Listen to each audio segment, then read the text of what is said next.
Comissão de Indústria, Comércio Exterior e Mercosul da Assembleia define debate sobre a Zona Franca de Manaus. Projeto de lei de iniciativa do deputado Platini Soares, que prevê a anistia a policiais e bombeiros militares, deve ser apreciado na Câmara Federal esta semana. Cabo Maciel busca, junto à Defensoria Pública do Estado, uma solução legal para a possível exoneração de policiais militares. Por indicação do deputado adjunto Afonso, Rancenianos já tem garantido o reajuste da pensão conforme o salário mínimo. E a Assembleia homenageia servidoras pela passagem do Dia Internacional da Mulher. O Além a Notícia já está no ar com os principais fatos do dia.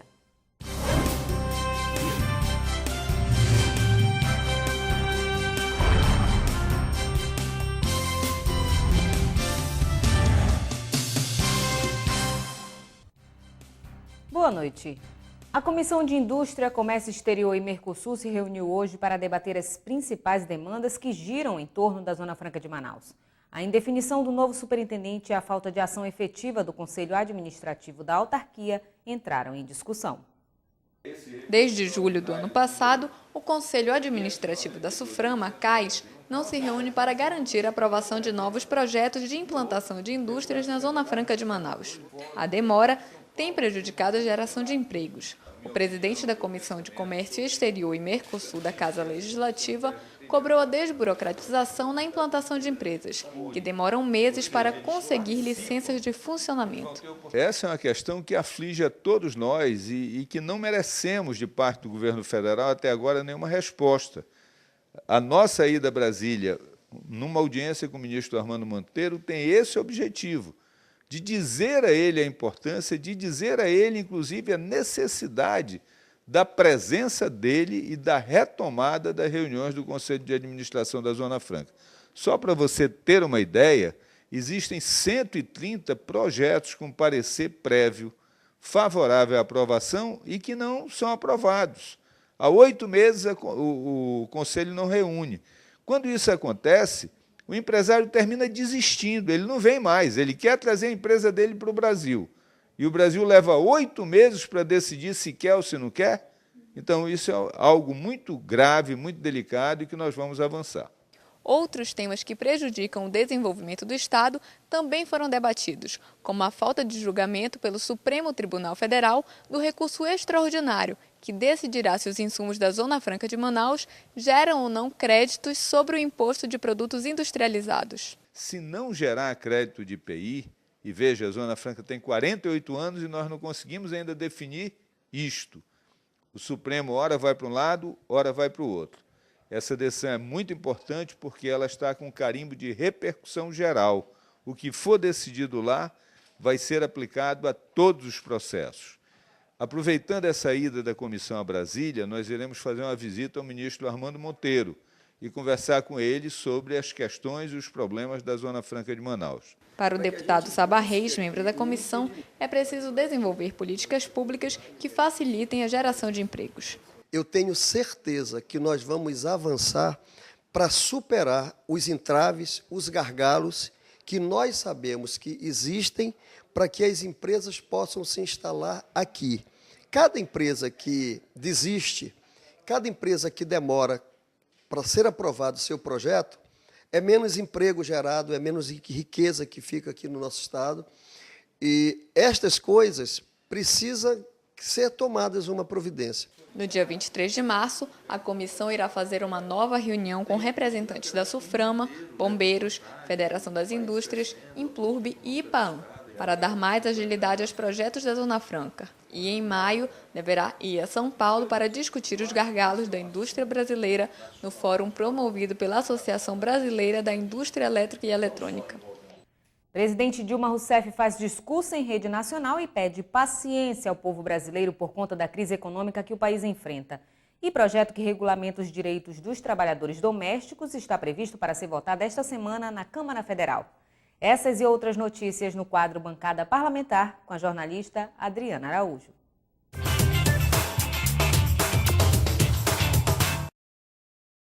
Olá, seja bem-vindo ao Bancada Parlamentar. Os deputados federais devem votar nesta terça-feira a regulamentação de direitos dos trabalhadores domésticos. Questões como o Fundo de Garantia, Tempo de Serviço, o FGTS e o Seguro-Desemprego ainda estão pendentes e precisam ser regularizados. O projeto já foi aprovado no Senado em novembro do ano passado. Pelo texto, o empregador deve pagar um adicional de 20% sobre o salário, dos quais 8% serão direcionados para o INSS, 0,8% para o seguro de acidente de trabalho e 11,2% para custear o FGTS dos trabalhadores. Outra inovação da matéria é a criação de um programa de refinanciamento de dívidas de empregadores com o INSS, uma iniciativa para ampliar a formalização dos trabalhadores domésticos. Além do FGTS, ainda falta regulamentar questões como seguro-desemprego, indenização por demissão sem justa causa, o pagamento de horas extras, adicional noturno e o seguro contra acidentes de trabalho. Também está previsto para ser votado esta semana na Câmara, em regime de urgência, o projeto do deputado Jorge Bueira, do PP de Santa Catarina, que institui uma política permanente para reajuste do salário mínimo para os próximos 10 anos. O projeto atual estabelece a fórmula de cálculo da inflação mais a variação do Produto Interno Bruto. Já o que foi proposto por Jorge Bueira prevê uma fórmula para aumentos maiores, baseado na variação do PIB per capita mais a inflação.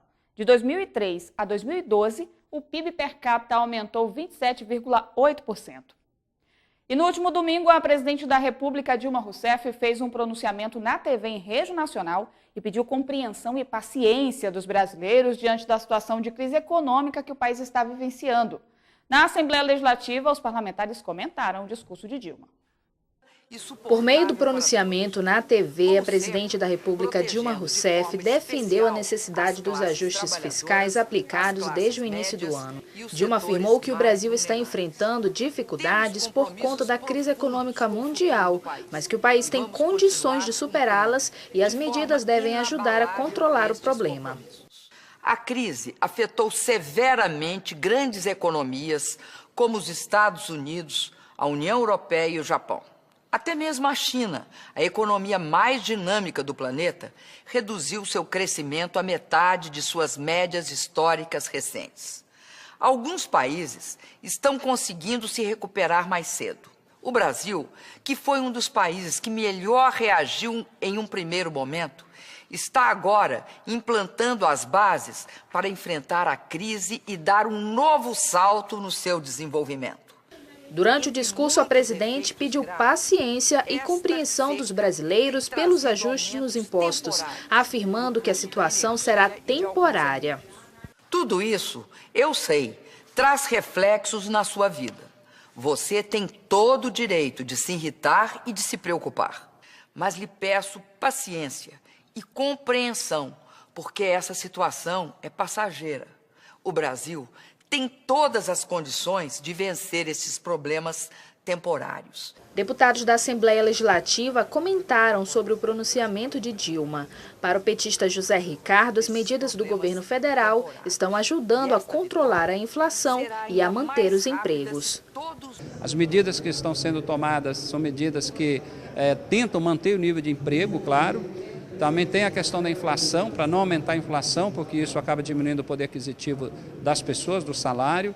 Portanto, a presidenta trazendo tranquilidade, sempre esperança, temos que lutar, talvez um pouco de sacrifício em algumas coisas, mas conduzindo adequadamente o Brasil, sem sobressalto. Eu acho que foi muito importante essa manifestação da presidenta e pedindo esse voto de confiança. Já para o deputado do PDT, Dermilson Chagas, a presidente deveria enfrentar a crise com outros procedimentos.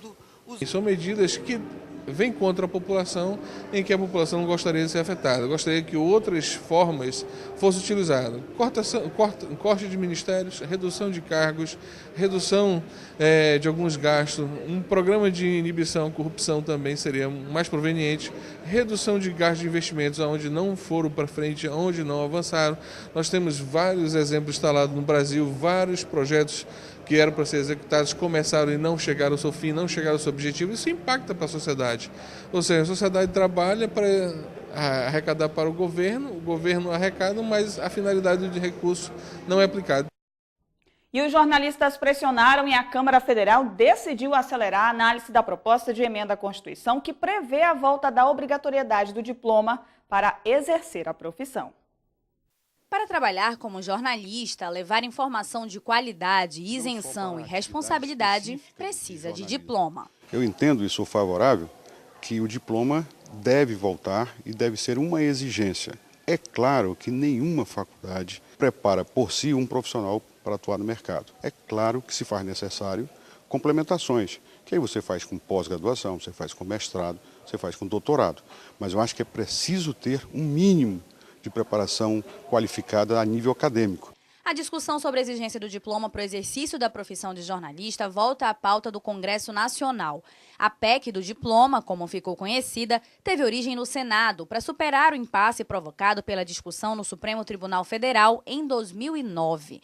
O STF considerou inconstitucional um decreto-lei de 1969 que previa a obrigatoriedade do diploma. Em um voto polêmico, o ex-presidente do STF, Gilmar Mendes, considerou a exigência do diploma de jornalista inconstitucional por entender que fere a liberdade de expressão. Mas agora, a matéria voltou ao centro de discussões no Congresso e recebeu o apoio do deputado federal Gustavo Petta, do PCdoB de São Paulo. O que existe por parte do mercado, e aí lê-se as grandes empresas de comunicação desse país, eles defendem uma desregulamentação de forma que fique na mão deles a questão da indicação, a contratação, a força que o próprio poder econômico que essas empresas têm possam exercer. Essa desregulamentação ou tentativa de desregulamentação, nesse momento, desde 2009 até agora, 2015, ela serviu para rebaixar salário, ela serviu para demissão de profissionais e contratação de estudantes, e ela serviu exatamente para que a nossa profissão fosse ignorada. O presidente da Câmara, Eduardo Cunha, do PMDB do Rio de Janeiro, colocou a PEC do diploma em pauta e a matéria deve entrar em discussão nesta quarta-feira, dia 10. O Bancada Parlamentar fica por aqui, mas na próxima semana eu volto com mais informações do Congresso Nacional. Até lá! Projeto de lei que prevê anistia a policiais e bombeiros militares que participaram de mobilização por melhorias de trabalho em abril do ano passado será apreciado na Câmara Federal ainda esta semana. A matéria foi uma iniciativa do deputado Platini Soares, que confirmou a informação na tarde desta segunda-feira.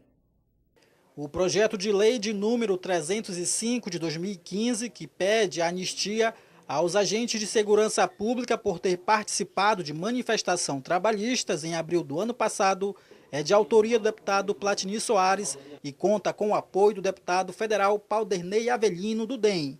O PL foi protocolado em fevereiro no Poder Legislativo em Brasília. A matéria entrou em regime de urgência e está na pauta de votação da Câmara Federal desta semana. Graças ao empenho do deputado Paulderney Avelino, através de uma solicitação de liderança para o presidente da Câmara, deputado Eduardo Cunha, onde fizemos uma ótima articulação e ele se comprometeu com a classe policial de que faria essa tramitação com prioridade e dada a sua celeridade devido à importância do assunto. De acordo com o parlamentar, a proposta inclui também a anistia a policiais e bombeiros de outros 11 estados. Só no Amazonas, a lei deve beneficiar 300 militares que já respondem por algum processo administrativo por conta de mobilizações. A repercussão é imediata e direta. Ela vai anular exatamente os inquéritos policiais militares que estão sendo movidos contra os policiais que participaram desses movimentos reivindicatórios, buscando a sanção desses policiais. Então, a partir do momento que ela estiver aprovada, todos estes inquéritos policiais perdem seus objetos. O deputado disse contar com o apoio da bancada amazonense para aprovação da matéria. Como as sessões plenárias da ALEAN coincidem com as da Câmara Federal, ele acompanhará as discussões e votação do projeto aqui no Estado. O presidente da Comissão de Segurança da Assembleia, deputado Cabo Maciel, busca junto à Defensoria Pública do Estado uma solução legal para a possível exoneração de mais de 500 policiais militares. Os servidores ingressaram na corporação acima da idade limite de 28 anos por meio de decisão judicial. Os detalhes com o repórter Raoni Oliveira. Os policiais alegam que a culpa pelo estouro da idade limite é do próprio governo do estado, que demorou 2 anos para convocar os aprovados para o cargo. Os policiais esperam agora que a Comissão de Segurança Pública aqui da Assembleia Legislativa, presidida pelo deputado Cabo Maciel, possa intermediar a situação. O concurso da Polícia Militar do Amazonas foi realizado em abril de 2011 e no início de 2013 teve a validade prorrogada por mais 2 anos, por determinação do então governador Omar Aziz, que havia acabado de anunciar a expansão do programa Ronda nos bairros para o interior do estado. E você vai ver no próximo bloco. Deputado Ricardo Nicolau diz que falta preparo da rede pública de saúde nos casos de mortalidade materna. E por indicação do deputado adjunto Afonso, Hansenianos já tem garantido o reajuste da pensão conforme o salário mínimo.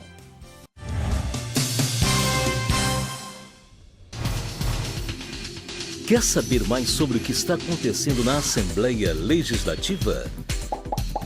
Acompanhe seu deputado também pelo site, onde você encontra a agenda de eventos, notícias do parlamento e muito mais. Acesse www.ali.am.gov.br. Assembleia Legislativa, cuidando da nossa gente.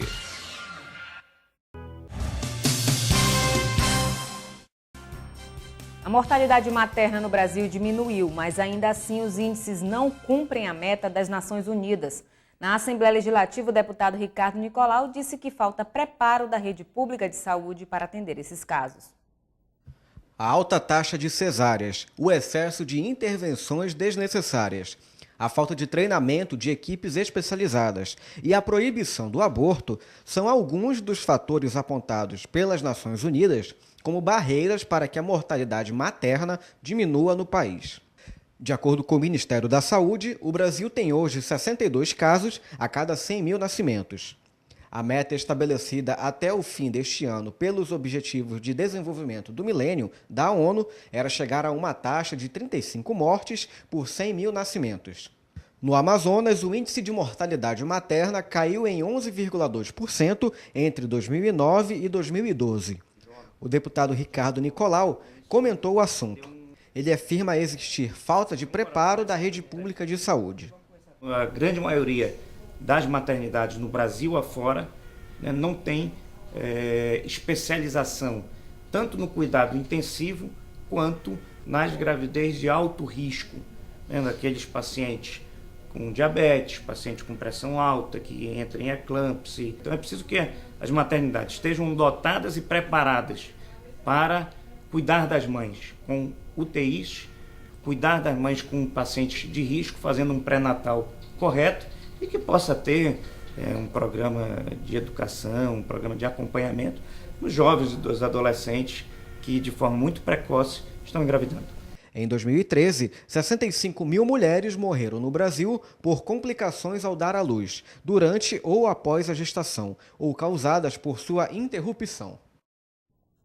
E a Comissão de Saúde e Previdência Social da Assembleia, presidida pelo deputado Ricardo Nicolau, vai debater em audiência pública o programa de tratamento fora de domicílio administrado pelo Executivo. O tratamento fora do domicílio, conhecido como TFD, é um instrumento utilizado por pacientes do Sistema Único de Saúde para permitir o acesso ao auxílio médico fora do município que residem. O benefício inclui ajuda de custo e passagens de ida e volta para a cidade onde será o tratamento. Uma audiência pública será realizada na Leam para discutir o assunto. Segundo o presidente da Comissão de Saúde, deputado Ricardo Nicolau, a ideia é se discutir o TFD intermunicipal. Muitas vezes, pela ausência de locais adequados para o atendimento de casos de média e alta complexidade no interior do Amazonas, os habitantes dos municípios precisam se deslocar até a capital para conseguir atenção médica. O benefício do tratamento fora do domicílio é fundamental para os mais pobres, que normalmente não teriam condições de se manter na capital. São pessoas do interior do estado que precisam da média e da alta complexidade e não têm recurso para vir a Manaus.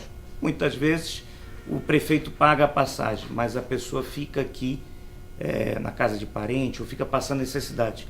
E a legislação do TFD, que é uma legislação federal, permite que em municípios que tenham uma distância, né, do polo, da onde vai ser realizado o atendimento, seja feito o TFD e com isso seja custeado passagem, estadia, enfim, e ela possa ter o seu atendimento assegurado e possa ter as condições. Então é isso que nós vamos discutir e buscar o apoio para que o tratamento fora de domicílio seja mais simples, mais rápido, mais eficaz, não só interestadual, mas principalmente entre os municípios.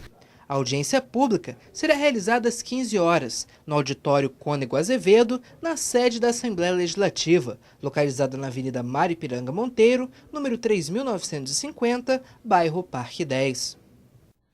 Os rancenianos já têm garantido o aumento da pensão conforme o salário mínimo. O deputado Adilto Afonso foi quem indicou ao governo do estado o reajuste.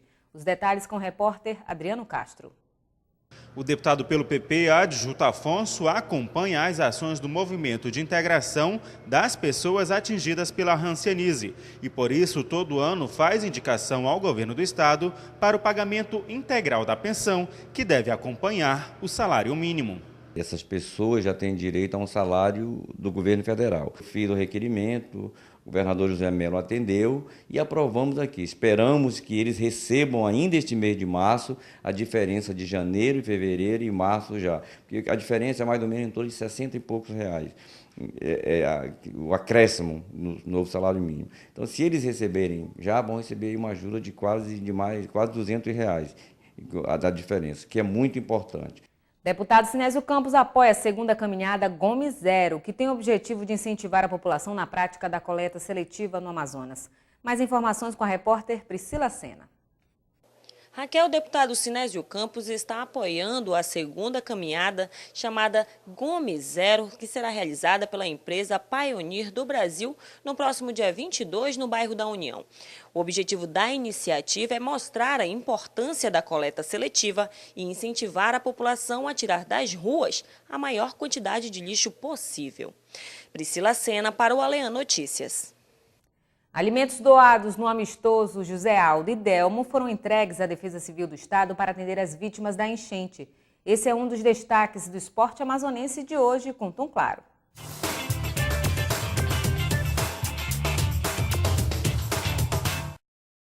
Estamos chegando com as primeiras do esporte para você. Um dia após goleada sofrida por 4-1 para o Paysandu pela Copa Verde, a diretoria do Nacional deu cartão vermelho para o técnico Sinomar Naves. E em seguida anunciou o nome do novo treinador. Quem comandará o time será o já conhecido Aderbal Lana, treinador que tem uma relação de idas e vindas com o clube e que atualmente ocupava o cargo de coordenador técnico da agremiação. De acordo com o presidente do clube, Mário Cortez, o objetivo é que Lana dê sequência ao trabalho, pois o NASA enfrenta novamente o Paysandu pelo jogo da volta no dia 22 deste mês em Manaus. E o Nacional Borbense mostrou na tarde deste domingo que tem forças para se recuperar no campeonato amazonense. Após 2 derrotas seguidas, a equipe do interior desbancou o atual líder da competição. Sob muita chuva no estádio Carlos Amite, na zona leste de Manaus, venceu o Farte por 2-0. Os gols da vitória foram marcados por Guilherme e Beto. Com o resultado, o time de Borba chega aos 3 pontos na tabela de classificação e passa do 8º para o 7º lugar na tabela de classificação. E já dentro de casa, no estádio da Colina, o São Raimundo venceu o Operário por 2-0 na tarde de sábado. O jogo teve um pouco de tudo. Teve confusão generalizada em campo, teve expulsão e pênalti perdido. E a primeira-dama do Amazonas, Edilene Gomes de Oliveira, participou da entrega de mais de 19 toneladas de alimentos não perecíveis arrecadados no amistoso Amigos do José Aldo e Amigos do Delmo, realizado na Arena da Amazônia, e que marcou a despedida simbólica dos campos do atacante Delmo, maior artilheiro do campeonato amazonense de todos os tempos. Os alimentos serão enviados para os municípios das calhas do Juruá e Purus, que estão em situação de emergência por conta da cheia dos rios. De acordo com o governador, as doações vão complementar o trabalho já realizado pelo governo do estado no auxílio das pessoas afetadas. Aqui nós temos um gesto que merece todo o elogio, que foi aquele jogo que aconteceu entre os amigos do Zé Aldo e os amigos do Delmo, da despedida do Delmo, onde se arrecadou um número significativo de produtos não perecíveis, que vem agora se somar às cestas que nós já temos aqui, para serem enviadas lá para os nossos irmãos. O Fundo de Promoção Social, comandado pela primeira-dama do Estado, Edilene Gomes, foi responsável pela organização do evento, que contou com o apoio das secretarias de Assistência Social, Cultura, Segurança, Fundação Vila Olímpica, além da Secretaria Municipal de Juventude, Esporte e Lazer. Os alimentos arrecadados durante o Carnaval também estão sendo enviados para essas cidades. Estão em situação de emergência os municípios de Itamaraty, Guajará, Ipixuna, Eirunepé, Envira, Canutama, Boca do Acre, Tapauá, Humaitá, Carauari e Pauini. Os alimentos serão enviados para essas localidades nas próximas semanas. O governador esteve na cidade de Eirunepé junto com o ministro da Integração Nacional, Gilberto Ock, para verificar a situação do município e se comprometeu em enviar auxílio para o Amazonas. No último final de semana, a Defesa Civil do Estado também esteve em municípios como Canutama para a entrega de ajuda humanitária. Portanto, valeu pelo espetáculo e pela ajuda, principalmente para os desabrigados no interior. E o Manaus Futebol Clube não tomou conhecimento e aplicou uma histórica goleada de 5-0 no Rio Negro, em jogo disputado no último sábado no estádio Carlos Amit. O próximo duelo do Manaus Futebol Clube é diante do Iranduba, no dia 10 de março, às 8 da noite. Já o Barriga Preta visita o Nacional Borbense no dia 11, às 3 da tarde, no Jabotão, em Borba. A gente vai ficando por aqui, mais esporte no nosso próximo encontro. Na manhã desta segunda-feira, a Assembleia Legislativa homenageou as servidoras da casa pela passagem do Dia Internacional da Mulher. Dos quase 3.000 funcionários do Poder Legislativo, 1.200 são do sexo feminino.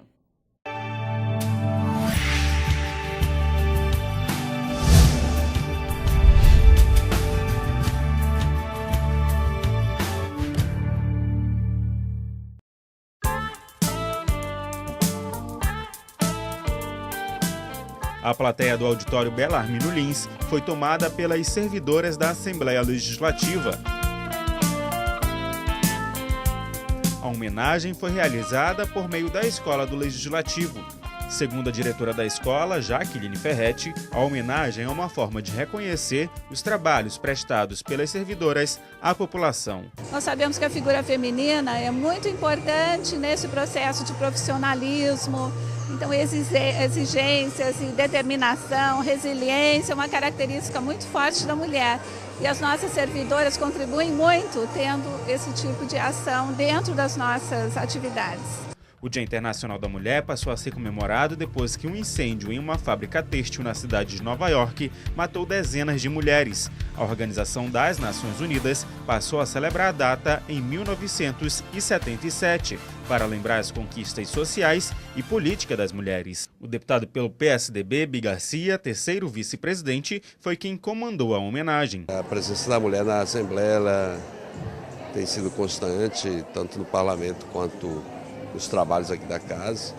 E a casa que vive um momento assim, muito mais familiar, reconhece o trabalho de todos e presta uma belíssima homenagem, com palestras, com encontros, uma confraternização que com certeza sela cada dia mais essa relação fraterna que existe entre as mulheres aqui no Poder Legislativo. A deputada pelo PCdoB, Alessandra Campelo, é a única representante do sexo feminino dos 24 deputados. A parlamentar lembrou a importância da presença da mulher na política. É importante que, vez ou outra, a gente tenha esses momentos, como o Dia Internacional da Mulher, para relembrar essa luta por mais espaço. O meu caso é um exemplo de como a gente não tem oportunidade.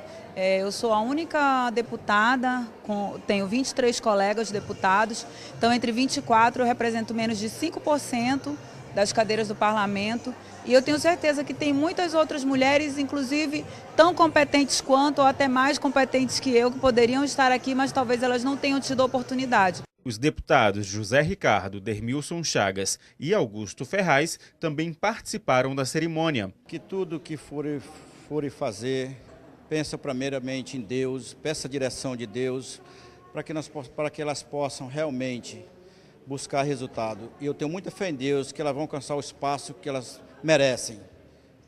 E depender da minha ajuda, da ajuda da deputada Alessandra Campelo, nós vamos fazer o possível e o impossível para trazer espaço para cada uma das nossas mulheres do estado do Amazonas. Nós temos uma legislação avançada, mas nem sempre respeitada. Nós precisamos melhorar as estruturas públicas, né, que dão atenção às mulheres.